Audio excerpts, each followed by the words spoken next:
अहिले यहाँ चाहिँ विभिन्न आन्तरिक र बाह्य कारण हुँदै हुँदै एउटा नवयुवाहरूको आन्दोलन विस्फोट भयो, थुप्रै घुसपैठहरू पनि भयो। तर मान्छेले के बुझ्यो भने त्यो आन्दोलनलाई समर्थन गरेको नयाँ शक्ति भनेर आएको राष्ट्रपालले यसैले लड्यो भनेर चाहिँ उसलाई भोट दियो। मान्छे लड्नेलाई शासन सत्ताका विरुद्ध लड्नेलाई भोट दिँदो रहेछ नेपाली जनताले। एउटा एकदम फ्ल्याट एउटा चाहिँ मनोविज्ञान नेपालीको यो छ।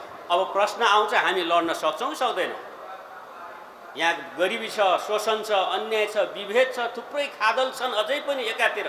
अर्कोतिर नयाँ भन्ने सरकारको राष्ट्रियताको मामिला हेर्नुहोस्, हामीले चाहिँ भारतको सीमा मिचिया छौँ भन्दा हामी लड्न तयार छौँ कि छैनौँ?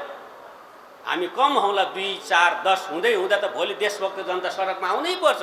जो लड्छ उसैलाई फेरि चाहिँ यो सरकारको विकल्प हुन्छ।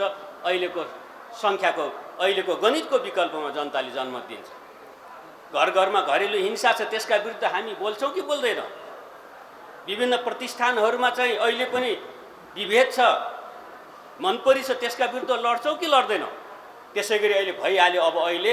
अब चाहिँ युनियनहरू खारेज हुँदैछन्। यो संवैधानिक हक छ युनियन बनाउनु। युनियन खारेज गर्दा पनि आनन्द मानेर बस्छौँ भने हामीलाई कसैले विश्वास गर्दैन। जो लड्छ उसलाई समर्थन गर्छ।